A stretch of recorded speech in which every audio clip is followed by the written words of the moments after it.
नमस्कार दोस्तों। अपने नंबर सिस्टम चल रहा था और नंबर सिस्टम में हम यूनिट डिजिटल तक आप पहुँच चुके थे, यानी इकाई अंक निकालना, मात्रक अंक निकालना, एकल अंक निकालना, यहाँ तक हम पहुँच चुके थे। और उसी से जुड़ा हुआ हम उसी में आगे और बढ़ाते उसको, जो हमने 1-2 क्वेश्चन किए थे, 2-4 क्वेश्चन और करते उसमें, और फिर देखे आगे के पॉइंट रहते हैं। तो सबसे पहली बात कि जो हमारे क्वेश्चन चल रहे थे उसमें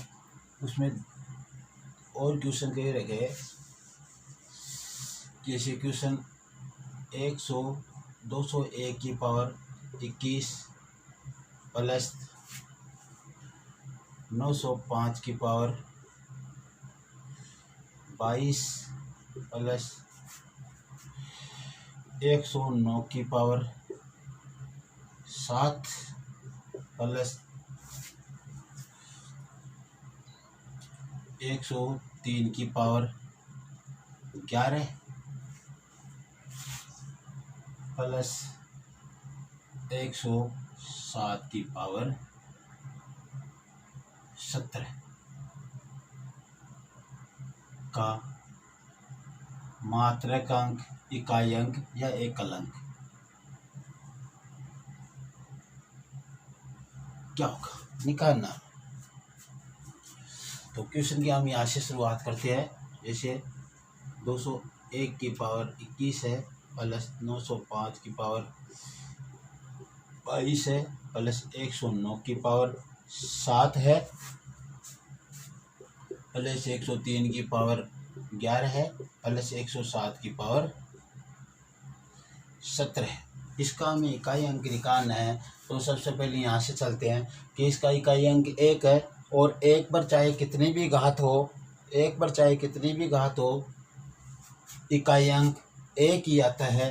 तो 1 के ऊपर चाहे कितनी भी घात हो, वो का वही अंक आता है 1, रूल नंबर 1 से। 5 पर भी चाहे कितनी भी घात हो, इकाई अंक 5 है, उसका भी 5 ही रहता है, तो ये भी 5 ही। प्लस 9 और 4 के लिए हम सम विषम देखते हैं। तो यहाँ पे इस पर विषम घात है, तो इकाई अंक पे हम घात विषम लगा देते हैं, यानी 1 लगा देते हैं। प्लस 3 और 7, 2 और 8 के लिए हम उनके घातों में 4 का भाग देते हैं, और फिर जो शेषफल आता है वो उसके इकाई अंक पे लगा देते हैं। तो इकाई अंक तो यहाँ पे भाग दिया 8 का, 8 4 दूनी भाग दिया 4 का, 4 दूनी 8, 8 गए 11 में से 3 घात लग गई शेषफल, और 7 4 चौक 16, 17 में से 16 गए तो 1, और उसके ऊपर घात।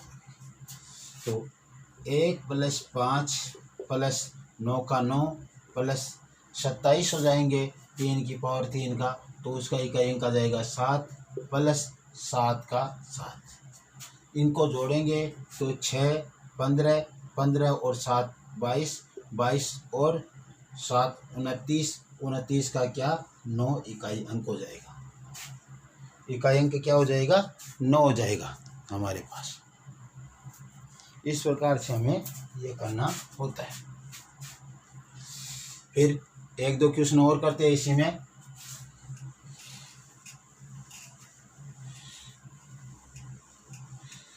हमारे को क्वेश्चन दिया जाता है कि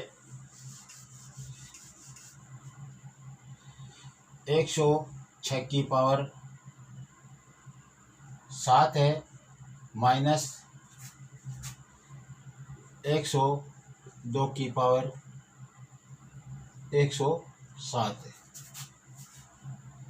मान निकालना होता है इनका। तो मान निकालेंगे तो देखो क्या होता है।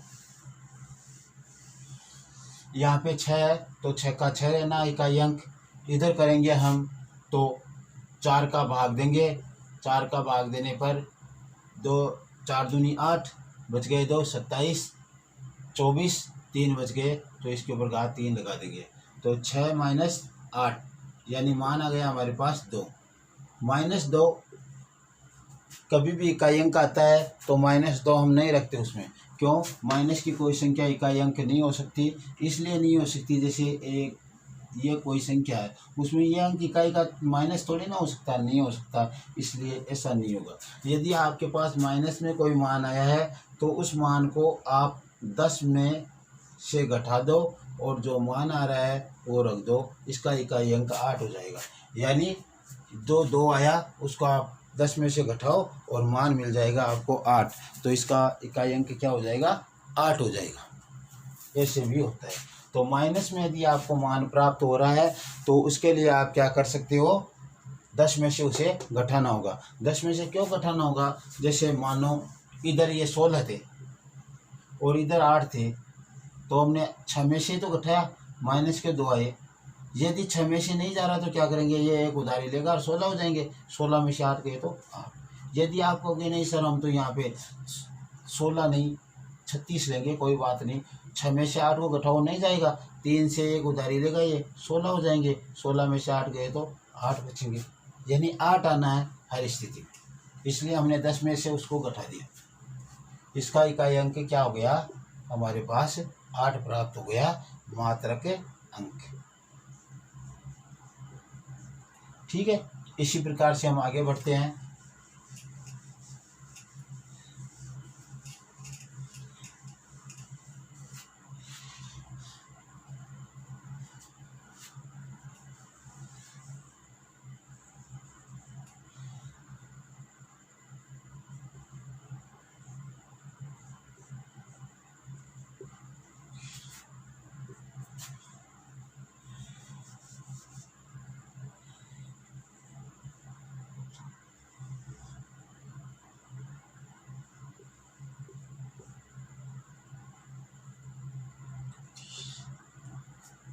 एक 1077 की पावर 21 और 2008 की पावर 31, इन दोनों का माइनस करके हमें दिखाना है कि मात्रक अंक क्या प्राप्त होगा। मात्रक अंक ज्ञात करना है इनका।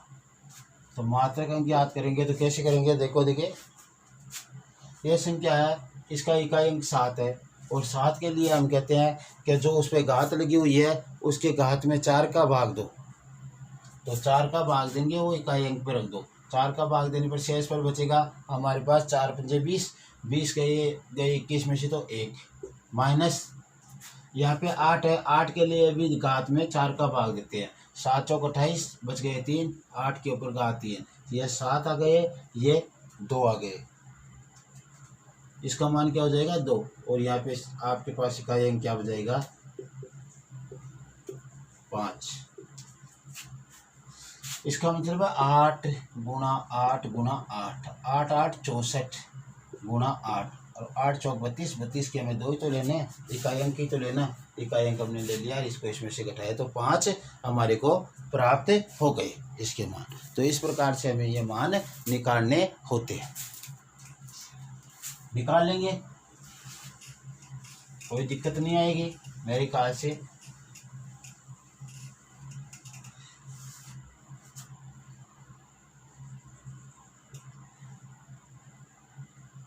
अब अपने को क्वेश्चन करना है कि आपने कोई क्वेश्चन किया, मान लो 28 की पावर 3 इंटू 32 की पावर 4 इंटू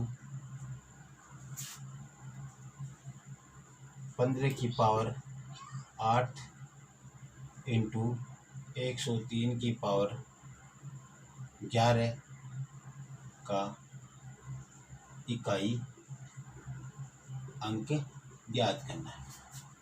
ध्यान देने वाली बात है, सबसे पहले आप इसको यहाँ पे उतारो और अपने रूल वाइज रूल चलो। इंटू 15 की पावर 8 इंटू 103 की पावर 11।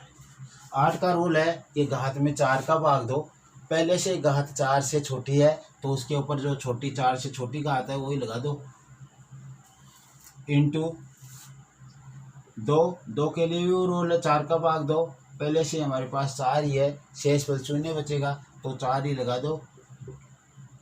15 का रूल है कि कुछ भी करो आप, मैं तो ऐसा का ऐसा ही रहूँगा, मेरे को आप चेंज नहीं कर सकते, चाहे कितनी भी घात लगाओ और आप कुछ भी करो, जीरो को छोड़कर आप कोई कितनी भी घात लगाओ, मैं 5 का 5 रहूँगा। 3 के लिए 4 का भाग देंगे, 4 दूनी 8, बच गए 3 घात शेषफल, तो 3 के ऊपर 3। ये हो गया हमारे पास, इसका मान आ गया 2 और इसका मान आ गया हमारे पास 6, इसका मान 5 और इसका मान हमारे पास 7। इनको गुणा करेंगे तो 5 दूनी 10 और 10 को किसी भी संख्या से गुणा करो, मान 0 आएगा इकाई अंक। तो इकाई अंक क्या हो जाएगा इसका, इकाई अंक 0 हो जाएगा। अब आपको इतना जानने की ज़रूरत ही नहीं है, इतना बड़ा करोगे आप, ये करने की ज़रूरत ही नहीं है। देखो 5 गुना सम होता है तो 0 प्राप्त होता है इकाई अंक। इकाई अंक क्या होगा, 0 प्राप्त। और 5 गुना विषम के लिए इकाई अंक 5 प्राप्त होगा। तो 5 गुना सम के लिए तो इकाई अंक क्या प्राप्त होगा, 0 प्राप्त होगा। और 5 गुना विषम उसके लिए इकाई अंक क्या होगा, 5 प्राप्त होगा। तो आप देखो यहाँ पे हमारे को 5 ही प्राप्त होंगे, इससे हमारे को ये क्वेश्चन ही देखना है। यहाँ से हमारे को क्या हो गए, 5 ही प्राप्त होंगे और यहाँ पे इन दोनों से सम ही प्राप्त होगा। इससे ले लो चाहे किसी से भी ले लो, इससे ले लो, सम ही प्राप्त होगा। और 5 गुना सम बराबर 0। और एक बार जब इकाई में 0 बन जाता है तो वो 0 बना ही रहता है, चाहे कितने भी अंक हो, क्योंकि यहाँ पे गुणा ही गुणा है, प्लस तो है नहीं। प्लस और माइनस होता तब तो हम सोचते, लेकिन यहाँ तो क्या सभी मल्टीपल है, मल्टीपल है अर्थात गुणा में है। गुणा में तो एक बार 0 आ गया तो वो 0 बना ही रहेगा। जैसे आपने 10 आ गया यहाँ पे, 10वीं इकाई का 0। अब आप इसको 3 से गुणा करोगे 30 होगा। अब आप इसको 5 से गुणा करोगे तो 150 होगा। अब आप इसको 6 से गुणा करोगे तो 900 होगा। लेकिन इकाई में वो 0 बना ही रहेगा, यानी एक बार जो 0 बन गया इकाई अंक, वो 0 ही बना रहेगा। और वो आपको यहाँ पे मालूम चल जाएगा, इकाई अंक यदि एक बार 0 आ गया तो यहाँ से तो सम निकलेगा, दोनों से सम निकल रहा है, किसी से भी एक से ले लो। और यहाँ से 5 प्राप्त होगा और 5 गुना सम बराबर 0 प्राप्त होता है इकाई अंक। तो यहाँ पे हमारे को मालूम चल गया कि इसका मान क्या प्राप्त होना है, इकाई अंक 0। इतना आपको करने की आवश्यकता ही नहीं होगी उस समय, बस इतना ही ध्यान रखना आपको।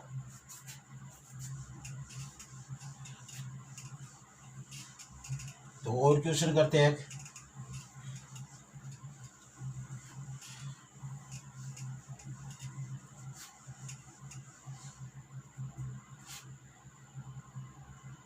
सात 7,003 की घात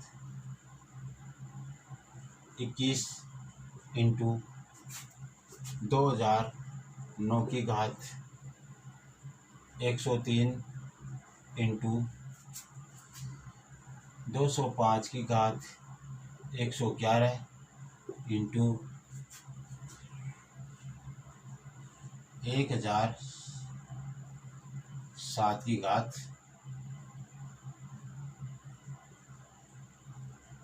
10,001 का क्या ज्ञात करना है, इकाई अंक ज्ञात करना है, मात्रक अंक ज्ञात करना है, एकल अंक ज्ञात करना है। इकाई अंक भी वही है, मात्रक अंक भी वही है, एकल अंक भी वही है, और यदि यूनिट डिजिट बोल दे आपको तो वो भी वही चीज़ है, ये ध्यान रखना। अब हमें इनमें को हल करेंगे हम। इकाई अंक ले लो, यहाँ पे 3 के लिए 4 का भाग देंगे, इसमें 20 आएंगे, 20 21 में से तो 1 आ गया। 9 उतार लो, 4 का भाग देंगे इसमें 9 के लिए भी, तो 4 का भाग देंगे 100 तक जाएगा, घात 3 आ जाएगी।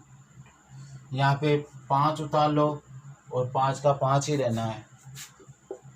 फिर 7 उतार लो, इसमें 4 का भाग देंगे तो पूरा पूरा जाएगा, लेकिन 1 शेष बचेगा, 1 लास्ट में शेष बच जाएगा यहाँ तक।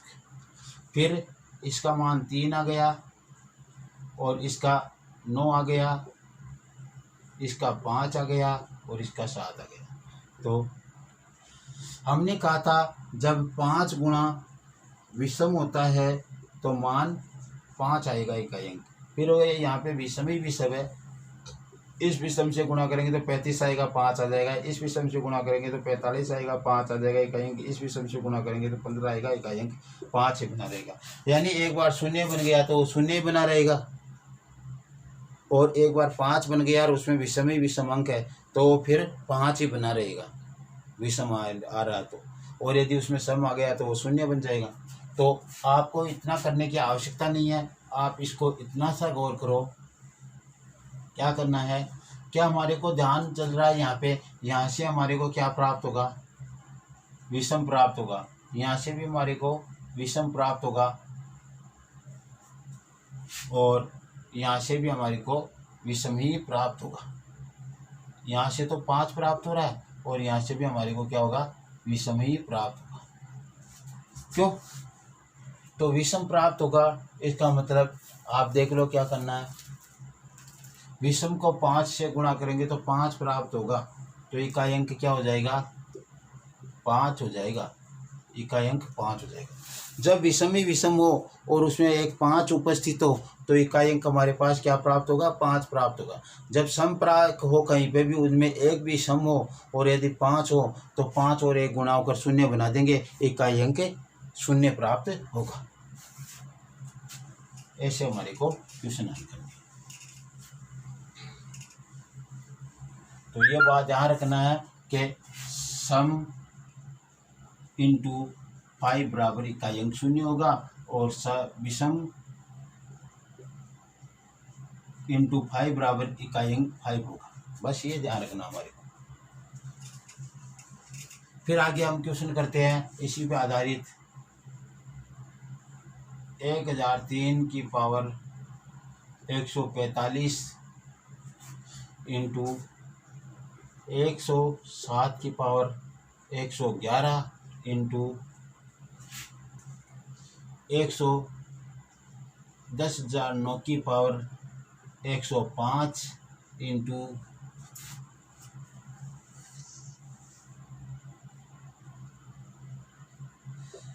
102 की पावर 111 का इकाई अंक ज्ञात करना है। क्या ज्ञात करना है, इकाई अंक ज्ञात करना है। तो देखो यहाँ पे 3 उतारो, इसमें 4 का भाग देंगे तो 4 6 चौक 24, 4 3 12 हो गए, 2 बच गए 25 हो गए, 6 चौक 24, 1 बच गया। 7 वही 4 का भाग देंगे, 4 दूनी 8 31, 7 चौक 28, 7 पे ऊपर घात हो गई 3। फिर इंटू यहाँ पे 9 है, सम विषम देखेंगे 9 के लिए। किसके लिए देखते हैं, सम विषम 4 और किसके लिए, 5 के लिए, सॉरी 4 और 9 के लिए। तो विषम में तो एक घात लगा दो, और 2 है तो इसमें भाग देंगे, तो 4 दूनी 8 31, तो 3 आ गए। 3 इसका मान हो गया 49 63, 3 इसका हो गया 9 और इसका हो गया 8। इन सब को गुणा करेंगे तो देखो 9 81, 81 का 1 और इंटू 8 बराबर 8। इकाई अंक क्या आ जाएगा, 8 आ जाएगा। यानी यहाँ पे कहीं पे सम आ गया और 5 उसमें उपस्थित नहीं है तो वो इकाई अंक सम ही प्राप्त होगा। अब वो कितना प्राप्त हो सम में वो अलग बात है, बाकी सम ही प्राप्त होगा। क्यों, क्योंकि सम इंटू विषम बराबर हमने किया था सम विषम के रूल में, हमारे को सम प्राप्त होता है। सम इंटू विषम करते हैं तो हमारे को सम प्राप्त होता है। और हमने ऐसा भी किया था कि विषम इंटू विषम हो तो हमारे को क्या प्राप्त होगा, विषम ही प्राप्त होगा। क्या प्राप्त होगा, विषम ही प्राप्त होगा। यदि यहाँ पे ये 2 वाला नहीं होता तो हमारे को यहाँ पे कहीं ना कहीं इसका विषम ही मान प्राप्त होता है, इकाई अंक। तो ये हमारे को कुछ और रूल आपको बताए गए थे सम विषम में, वो रूल यहाँ पे काम आ रहे हैं, तो उनको ध्यान रखना होगा। ये बात, तो सम विषम के बारे में हमने बात की। अब हम बात करते हैं, इकाई अंक निकालना आपको आ गया होगा। और अब हम बात करते हैं भाग या फिर हिस्सा, भाग या हिस्सा। और इसका जो हमारे पास फॉर्मूला होता है वो होता है, पहला फॉर्मूला होता है कि भाजक गुणा भागफल प्लस शेषफल बराबर भाज्य। हमारे पास क्वेश्चन होता था ऐसा, हम भाग करते थे कब, दूसरी तीसरी चौथी पांचवी क्लास में, तब की बात है ये। उस समय हम करते थे तो इधर यहाँ पे था भाजक, जिसका भाग देते थे वो भाजक, जिसमें भाग देते थे वो भाज्य, और जो हमारे को प्राप्त होता था वो भागफल, और जो नीचे प्राप्त होता था यहाँ पे उसे बोलते थे हम शेष। तो इसका हम रूल बनाते थे कि इसमें भाग दे रहे तो ये तो सबसे बड़ी संख्या है, तो इसको और इसको तो गुणा कर दो, इसको मल्टीपल कर दो, और इन दोनों के जो गुणनफल था उसमें इसको प्लस कर दो, इन दोनों के मल्टीपल में इसको प्लस कर दो, तो भाजक गुणा भागफल प्लस शेषफल, भाजक गुणा भागफल प्लस शेषफल इक्वल टू भाज्य।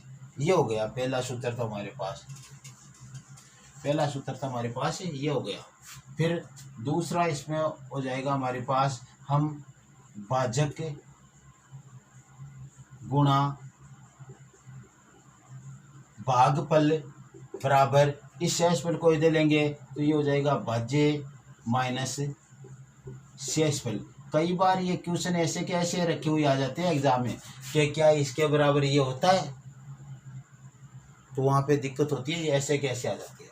फिर ये अगला ऐसा पूछ रहे, तीसरा ये भी पूछ सकता है कि भाजक बराबर भाज्य माइनस शेषफल बट्टा भागफल, ऐसा हो सकता है, तो ये भी होता है, क्योंकि ये इधर गुणा में था तो इधर भाग में आ गया।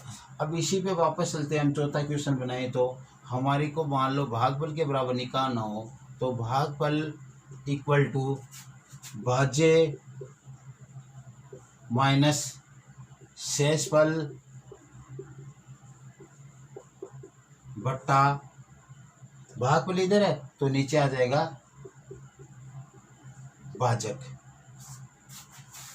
ये तीनों एक ही चीज है, वैसे चारों एक ही चीज है, एक ही जगह से निकाला हमने कि भाजक के बराबर भाजक गुणा भागफल प्लस शेषफल होता है। फिर हमने शेषफल को इधर लिया तो भाज्य माइनस शेषफल हो गया, इधर भाजक गुणा भागफल बच गया, तो भाजक गुणा भागफल के बराबर भाज्य माइनस शेषफल हो गया। फिर हमने कहा नहीं, हम तो इनमें से भी एक इधर लेते हैं, तो ये भागफल गुणा में था, इधर गया तो ये भाग में हो गया, भाज्य माइनस शेषफल बट्टा भागफल बराबर भाजक हो गया। फिर हमने कहा नहीं, हम भागफल का मान निकालते, तो भागफल का मान निकालते तो ये इधर भाजक गुणा में था तो इधर भाग में हो गया, भाज्य माइनस शेषफल बटा भाजक। इस प्रकार से ये मान हमारे को प्राप्त हो गए। ऐसे हमारे को करना, ये सूत्र ऐसे के ऐसे रखे हुए कई बार एग्जाम में आपको मिल जाएंगे। तो ये हमारे पास इसकी थ्योरी हुई एक बार। अब हम आगे बात करते हैं भाग के बारे में जो होता है।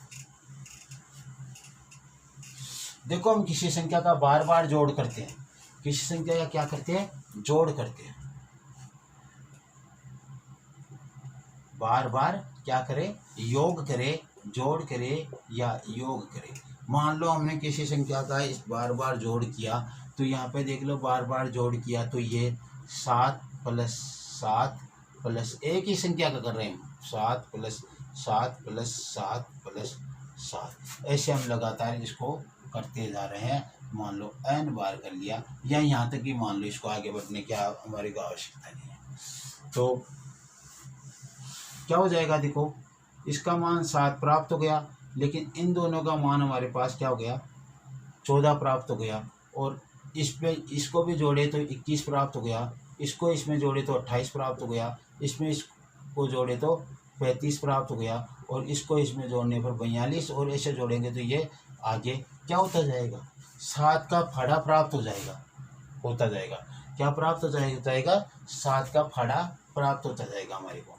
यानी पहले 7 का मान तो हमारे को 7 प्राप्त हो रहा है, दूसरे 7 पर आए तो हमारे को 14 प्राप्त हो गए, तीसरे 7 पर आए तो 21 प्राप्त हो गए, चौथे 7 पर आए तो 28 प्राप्त हो गए, पाँचवें 7 पर आए तो 35 प्राप्त हो गए, छठे 7 पर आए तो 42, आठवें पर आए तो 49 प्राप्त हो गए। इस प्रकार से ये चलता रहता है, यानी लगातार गुणा, यानी बार बार गुणा, हम भाग जो जोड़ कर रहे हैं वो दूसरे रूप में देखा जाए तो वो क्या है, गुणा हो रहा है। क्या है, गुणा हो रहा है। वो हम बार बार एक ही संख्या को जोड़ रहे हैं तो ये क्या, लगातार गुणा हो रहा है। यहाँ पे आते आते हम इसका मान निकालेंगे तो 7n हो जाएगा। ये इसका मान निकालेंगे तो 7n हो जाएगा, क्यों, n बार है।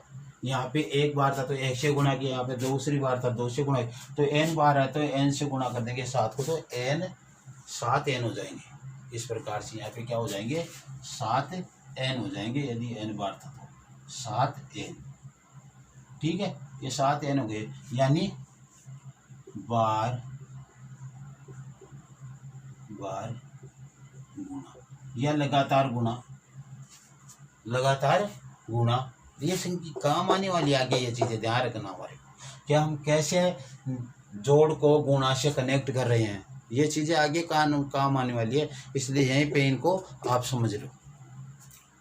फिर ये बार बार गुणा हो गया, जोड़ बार बार गुणा हो गया। हमारे पास मान लो कोई संख्या है 56 है, कोई संख्या 56 है, हम क्या करें, बाकी की क्रिया कर रहे हैं। एक बार ध्यान देना, बाकी की क्रिया 56 में से हमने क्या किया, 8 घटा दिया, तो हमारे को कितना प्राप्त हुआ,